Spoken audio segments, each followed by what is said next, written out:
Yes, it's Tales from the Jails with John G. Sutton. Thank you very much for watching this channel. Do like and subscribe, all the rest of it. And we'll talk today a little bit about perverts in prison. What happens to the sex offenders when they arrive behind bars? Well, I noticed that a lot of people here have been making comments that they have people that they know who stand by and watch while the prisoners, sex offenders, are physically assaulted by other members of the prison system. And to me, personally, I mean, they may very well deserve it, but it's not in our remit to actually allow that to happen, and certainly not to encourage it. I mean, the problem I saw in the prisons was when you get a sex offender coming in, of course the staff know at reception, and they would tell the cleaners at reception. The reception cleaners would put the word out in the prison. But that endangered the life. I mean, some people have been seriously injured. I mean, we're talking about faces slashed and beaten and thrown, what they call it, they put boiling water mixed with sugar and throw that over them so you can't get it off. How would you feel about that if it was your brother, your uncle, your cousin, your grandfather?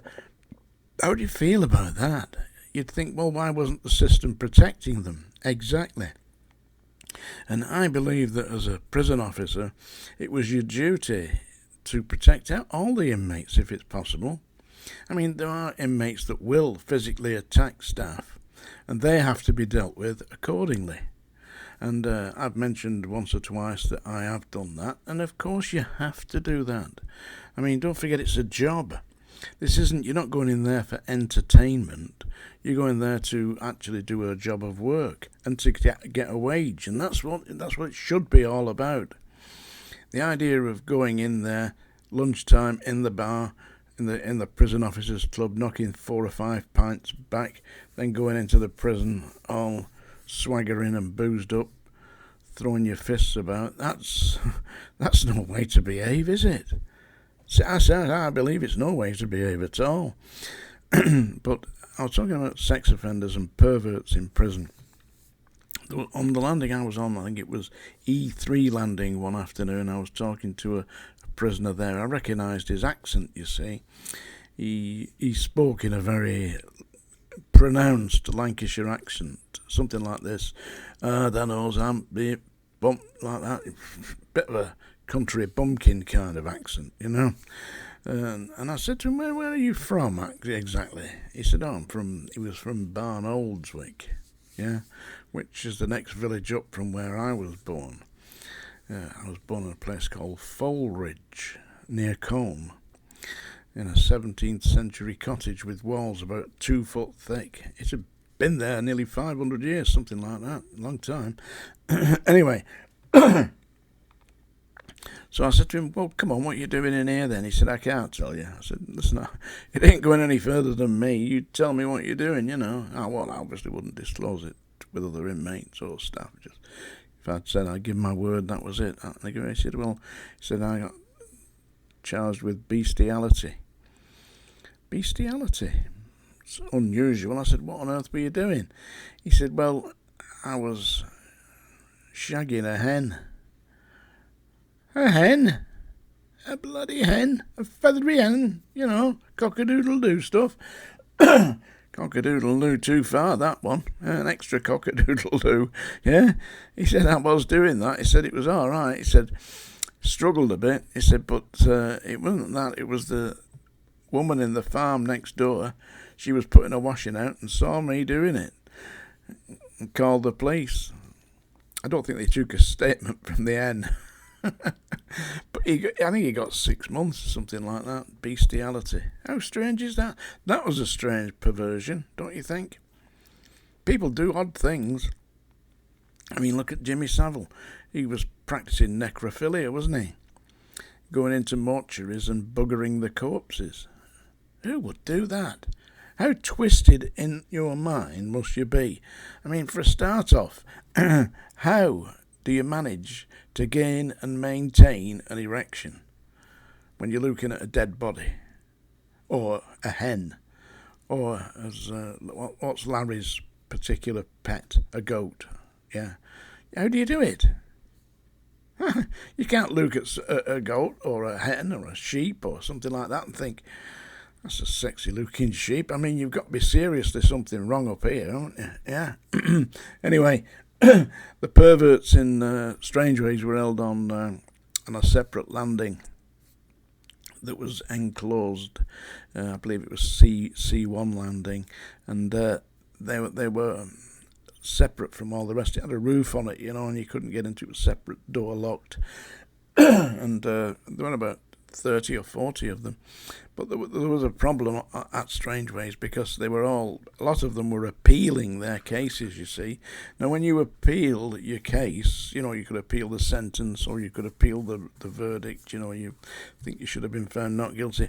You're entitled to all your case notes. Of course, the case notes included images of the alleged offences or offences for which they'd been found guilty, which would include images of children, but they were allowed them because it was their right, because they were appellants,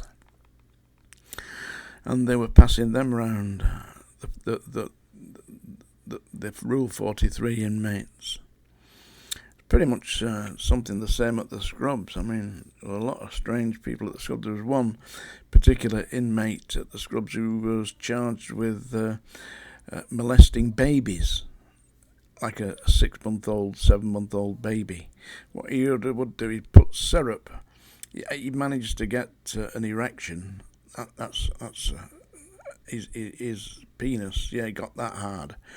Smeared it with syrup and put it in the baby's mouth so the baby licked the syrup off. How disgusting is that? I mean, what kind of a mentally sick individual is that?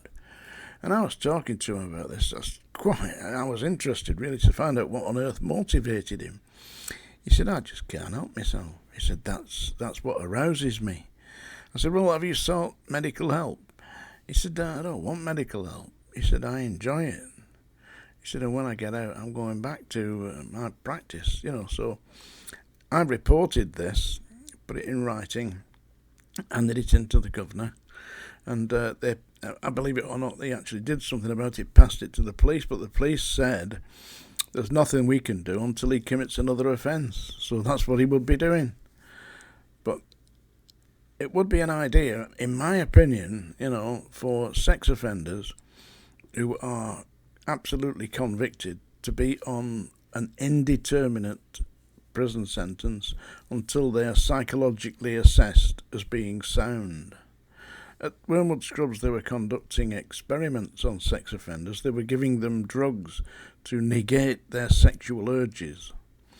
The problem was that the drugs had a physiological effect upon their bodies, and it made the men that were given these drugs develop breasts, female-style breasts. And, of course, they didn't like this at all, so I believe a lot of them refused to take the drugs after that. But, and they had I've previously mentioned this before, like a Clockwork Orange kind of scenario where they showed you images on a television screen of extreme abuse and wired you up with an ECG thing to test your brainwaves as you were watching this. Very much like Clockwork Orange. And I saw this in 1975. Clockwork Orange came out in 1973. So Stanley Kubrick must have, or whoever was behind all this, must have actually known about these experiments. Because if they were conducting them at Wormwood Scrubs, they would certainly be conducting similar experiments at Broadmoor and Rampton, etc. The secure institutions for the criminally insane. I advise you steer clear of them if you possibly can. Now I'm going to sing you a song today, so there you are. That's a song dinger. That's a warning for everybody. It strikes terror into the heart of many people who hear that woeful ding. Ask not for whom the song dinger tolls, it tolls for you. I'm going to sing a little song here, what I remember of it, in memory of a former politician who we should all be pleased to see go, Boris Johnson. Yeah, he's gone, and so he should. It was my 50th wedding anniversary during the pandemic, during the lockdown. And for the last couple of years before this happened, we've been planning a big party. We were going to get a hotel and, have a real do. Nobody came. Nobody. We didn't invite anybody because it was the pandemic, it was lockdown. So there was just me and my wife celebrating our 50 years together. She was just doing the usual, sharpening her axe and what have you. But anyway, so we didn't have a party to celebrate our 50th at all. Nobody came. The only visit we got was from our daughter, who was part of our support group because she comes and helps my wife, And Boris Johnson was having parties, yeah. So I thought today it might be appropriate for me to sing him a little song as he waves us all goodbye. So this was recorded by Lonnie Donegan. I really liked this version. I liked his version of this song. And by the way, I read somewhere that Lonnie Donegan was a pervert. Does anybody know anything about that? Anyway, here we go. The party's over, and it certainly is over for Boris Johnson. The party's over. It's time to call it a day. They burst your pretty balloon and taken the moon away. Take off your makeup. All dreams must end. The party's over. Yes, it's all over, my friend. The party's over. Boris is going through the door. We won't see him anymore. The big fat slob has gone, don't you know? Anyway, that's enough of that. Oh, nonsense. I'm going to read you a poem now. And this is a poem, quite a prescient piece of verse, because it concerns a cross-dresser, transvestite, who is also actively homosexual. So, strange poem to write. I wrote this about 15 years ago, but it's in my book, this book. I write books, folks. Did you know? Yeah, that's my other book at the moment. I hope you've all read that. Here we go. This is called Funny Girl. It's about right, isn't it? There's a club in Blackpool called Funny Girls. It's staffed by blokes in dresses. It's never really appealed to me to put a dress on. I mean, I look scruffy enough in adult male clothes. Never mind wearing a bloody dress. And as for them high heels, sod that. Funny Girl by John G. Sutton. I met Ruth in a boozer one enchanted night. Too many pints of bitter, feeling very tight. Took her back to my place, could hardly find the door. Staggered round the living room and urinated on the floor. She said it was disgusting when I showed her my pedenda, and kneed me in the ghoulies when I tried to table end her. I offered her some curry, last night's takeaway.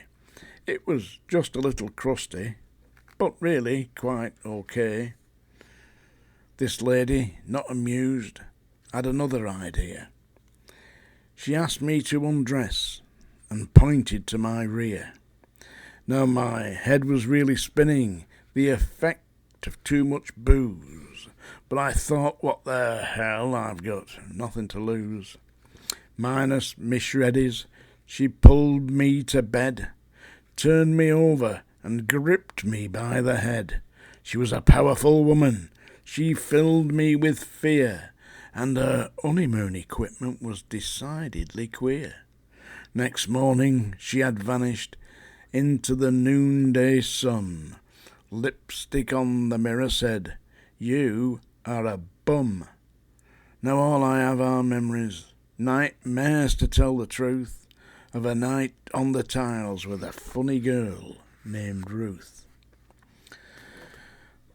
Strange poem, don't you think?